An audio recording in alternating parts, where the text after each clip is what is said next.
2, 3. Hola, ¿qué tal amigos? ¿Qué tal, profe? Nosotros vamos a presentarles el imperialismo alemán en África. Es un tema que comenzó en 1884, apenas un año después de la conferencia de Berlín, y culminó hasta 1918, pero también les vamos a contar un poco de lo que llevó a Alemania a decidir ser imperialista y a unirse a este tema del imperialismo en África que tenían otras potencias de Europa. Bueno, primero que nada, estas son las zonas en donde hubo presencia alemana imperial en África. Por ejemplo, aquí en la zona suroeste de África, aquí en lo que hoy es Camerún, y también en Tanganica, bueno, en ese momento de Tanganica, lo que hoy es Tanzania, hubo presencia alemana. Hay que decir que los territorios ocupados por Alemania durante la época imperialista fueron muy pequeños en comparación con otras potencias imperiales, como lo vimos el otro día en clase. El imperialismo de Gran Bretaña, por ejemplo, tenía todo este corredor, ¿no? En comparación de eso, el imperialismo alemán fue muy pequeño territorialmente hablando. Y sin embargo fue el tercero, después de Gran Bretaña y Francia, el tercero más grande de todo el imperialismo africano. Bueno, pues, ¿qué fue lo que llevó a Alemania a decidir unirse de decidir tomar estas políticas imperiales? Hay que recordar que en 1871 Alemania apenas se unificó por iniciativa de Otto von Bismarck, que fue el primer canciller alemán. Y ya para entonces, como ya lo vimos, muchos países europeos ya tenían sus colonias en África. En ese momento, como un país nuevo pero poderoso, Alemania tenía interés de mostrarse como tal. Es decir, de ser un país con fuerza, de ser un país con mucho puño y con mucho músculo. Sin embargo, aunque ustedes no lo crean, y que Otto von Bismarck, el mismo Otto von Bismarck tiene la fama de ser un tipo imperial, por muchos años Alemania se mantuvo alejada de esta clase de políticas.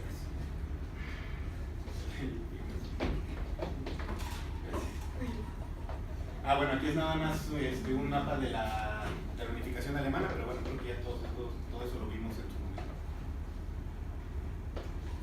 Bueno, Alemania en la época de la colonización de África.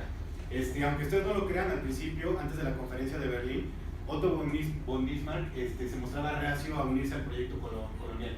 Primero decía que Alemania no necesitaba tener colonias y tener territorios en África, y en segundo lugar decía que no podía. Es decir, Alemania, como un país que recién se unificaba, no tenía las capacidades ni burocráticas ni militares para todavía mantener recursos, para todavía mantener territorios en África. Apenas estaban unificando. Incluso después de la guerra franco-prusiana, que ya vimos que fue uno de los eventos históricos que más hizo que estallara el imperialismo por parte de Francia, Otto von Bismarck se negó a adquirir y a quitarle a Francia sus colonias en África. Sin embargo, esto no quiere decir que no haya estado sometido a insistencias por parte de empresarios y banqueros alemanes por muchos años. Es decir, aunque el gobierno se negaba a obtener colonias y a unirse al proyecto imperial de otras potencias europeas, muchos empresarios y muchos sectores de la sociedad civil estaban pidiendo que se añadieran esto, pues obviamente por intereses económicos. Y bueno, finalmente Otto von Bismarck pensaba que ni la marina ni la burocracia alemanas en ese momento estaban preparadas para tener territorios en África. Ahora, ¿qué cambió? Pues obviamente los intereses económicos de los empresarios y de las élites alemanas finalmente lograron que Otto von Bismarck y después el Kaiser Guillermo optaran por unirse al proyecto colonial. Los intereses privados de los empresarios alemanes finalmente hicieron algo de presión y seducieron a la corona alemana para unirse al proyecto imperial. Y también por tema político, al final el gobierno de Alemania cambió su pensar en este sentido debido a la tendencia imperialista que había en toda Europa, Gran Bretaña y las islas, así como, bueno, ya lo vimos, Francia, y también recordemos que en ese momento había mucha tensión entre las potencias europeas, y pues bueno, como ya lo vimos, era una forma de expresar el poder. Hay dos factores decisivos que hicieron que Alemania decidiera emprender un proyecto colonial y cambiar sus políticas hacia el exterior, hacia una tendencia colonial.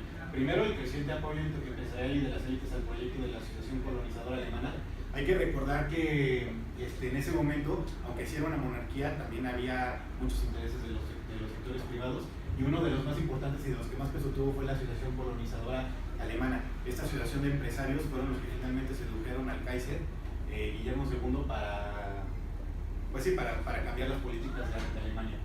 Y después la convención celebrada en 1882 entre Gran Bretaña y Francia, en donde se repartían la tierra y acordaban el trato a sus súbditos africanos. Es decir, hubo una convención en 1882, y esto fue lo que hizo que Otto von Bismarck y el Kaiser dijeran: órale, ahora sí que se están comiendo el pastel sin nosotros. Entonces, más o menos, ese fue uno de los dos factores que causó el cambio. Y es entonces que gracias a Alemania, a los diferentes tratados diplomáticos que Guillermo estaba mencionando, estableció durante 1884 y 1885 los protectorados en África, y así fue como políticamente se establecieron, y el desarrollo que a continuación les vamos a explicar. Aquí están una vez más. Alemania se encuentra en el color amarillo, los protectorados que se establecieron, y pues se dieron en Alemania Oriental, en África Oriental Alemana, así fue como fue llamado, África Occidental Alemana, Sudoeste Alemana y Occidental Alemana, perdón. Los territorios fueron Tanzania, Ruanda y Burundi, que se juntarían con el triángulo de Kionga. Mozambique, que corresponde a los territorios de Tanzania, Ruanda y Burundi una vez más, y después de la Gran Guerra, al término el reparto, el Reino de la Gran Bretaña, Irlanda, Ruanda y Burundi pasaron a ser parte de Bélgica, que ellos no terminaron ahí su imperialismo. En el suroeste de Alemania equivale actualmente al territorio de Namibia, y se independizaría en 1990. Y por último, la colonia se divide entre Holanda y Camerún. Después de la explicación que nos dio Memo acerca de la importancia económica que se le estaba dando al establecimiento del imperialismo africano, del imperialismo alemán en África, nos damos cuenta de que realmente había un interés de poder y económico. Sin embargo, ellos, como los demás colonizadores o imperialistas, dieron el discurso de civilización o civilizadores. Esto no se llevó a cabo de esta manera, y lo vemos a partir del movimiento africano que se desembocó después de la África sudoeste fuera conquistada. Los alemanes se animaron a cultivar tierra en lo que fueron conocidos como hereros y namas. Estos dos grupos son extremadamente importantes para el movimiento africano que se va a llevar a cabo a continuación. En las tierras tribales de los hereros y namas fueron utilizadas para diversas explotaciones, literalmente explotaciones, como lo habían hecho los británicos, incluyendo la agricultura, ganadería y la minería de minerales como tal y diamantes. En 1904, una fecha muy importante, los hereros y namas se rebelaron contra los colonizadores en el sureste de África, matando a familias campesinas, trabajadores y funcionarios, no solamente africanos, sino también alemanes, por supuesto. Y en respuesta a estos ataques se enviaron tropas alemanas para sofocar la rebelión, que luego dio lugar a un genocidio de hereros y namas. Esto fue establecido por las Naciones Unidas en 1985. Fue identificado como el primer genocidio o el primer intento de genocidio por parte de algún país, estado o nación, para África. Aquí ya vemos algunas imágenes de lo que fue. No solamente fueron matanzas, también fueron guetos, también fueron separaciones, y como tal, así como hemos visto en los otros genocidios, fue la idea de que ellos murieron por falta de comida, por explotación de trabajo, y etc. Bueno, finalmente el imperialismo alemán culmina de una manera muy drástica, muy rápida, después del término de la Primera Guerra Mundial o la Gran Guerra. Y pues es importante mencionar que debido al corto periodo de colonización alemana, por los aspectos que mencionó antes acerca de la llegada tardía de la separación imperialista y la repentina desertación por parte del imperialismo alemán, ninguna colonia heredada obtuvo ninguna mínima cultura, y en la actualidad no queda rasgo visible en las culturas locales de presencia germana, a pesar de que quede el recuerdo no solamente del genocidio, sino de más movimientos africanos en contra de esto. Muchas gracias. Y bueno, nada más para concluir, es importante resaltar este contraste que hay, ¿no? Que en la sociedad alemana no hubo mínimo ninguna voz sobresaliente que se opusiera al proyecto imperial. Sin embargo, creo que de todos los casos de imperialismo europeo en África, el caso de Alemania es donde más ha habido rebelión por parte de las sociedades a las que se les aplica el imperialismo. Y eso es algo bastante curioso y que nos parece muy interesante. Y pues ya. Eso sería todo. Muchas gracias.